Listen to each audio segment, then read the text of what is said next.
বিয়ে মানেই দুটো মনের মিলন, দুজন অপরিচিত অজানা মানুষের সঙ্গে বিয়ে।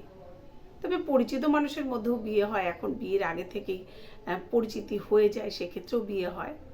তবুও বিয়ে মানেই তো দুটো মনের মিলন, সাত পাকে একসঙ্গে দুইজনে ঘুরে অগ্নিকে সাক্ষী রেখে, সেটাই হলো বিয়ে। আর বিয়ে করার পরে দুটো মানুষ একজন আর একজনকে যদি ভালোবাসে, যদি ভালোবাসতে পারে, তাহলে এর থেকে বড় পাওনা বোধহয় আর কিছু হয় না।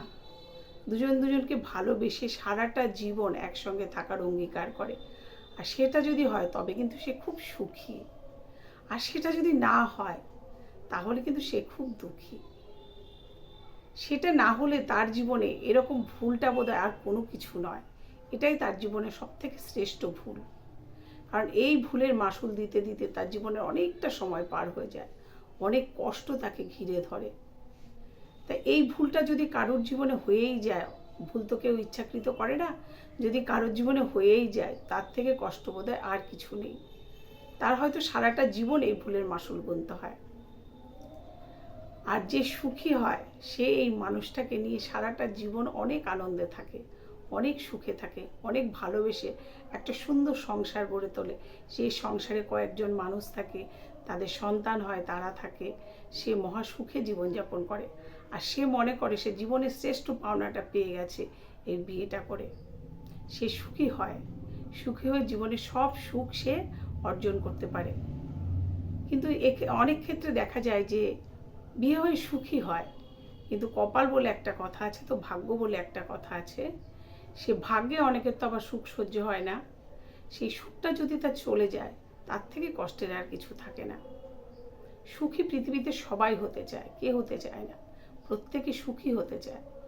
কিন্তু সুখী হয়ে সুখটা চলে যাওয়া সেটা আর অনেক বড় কষ্টের। সুখী হয়ে সুখটা চলে যাওয়ার থেকে যদি সুখটা তার জীবনে না আসে সেটা বোধহয় অনেক ভালো। তাহলে সে সেই সুখের দিনগুলোকে ভেবে চিন্তা করে কষ্ট পেয়ে জীবনটা কাটাতে হয় না তাকে। তাই সুখটা যদি নাই থাকবে, সেই সুখ না আসাটাই ভালো।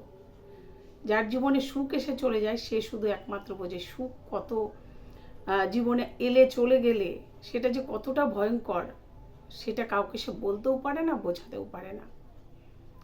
দুটো মানুষ একসঙ্গে থাকবে, একসঙ্গে থাকার কথা, ভালোবেসে যখন একসঙ্গে থাকতে চায় তখন যদি একসঙ্গে থাকতে না পারে তাহলে সেটা খুবই কষ্টের হয়ে দাঁড়ায়। আর এই কষ্টটাকে বহন করে বয়ে নিয়ে চলাটা অনেক বড় একটা কষ্ট। তো সেই কষ্টটা নিয়ে অনেক মেয়েকেই থাকতে হয়, অনেক পুরুষকেই থাকতে হয়, কিছু করার থাকে না।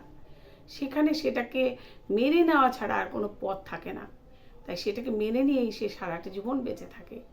কিন্তু সেই সুখের স্মৃতিগুলোকে সে আঁকড়ে ধরে থাকে, সেই স্মৃতিগুলোকে আঁকড়ে ধরেই সে বেঁচে থাকে।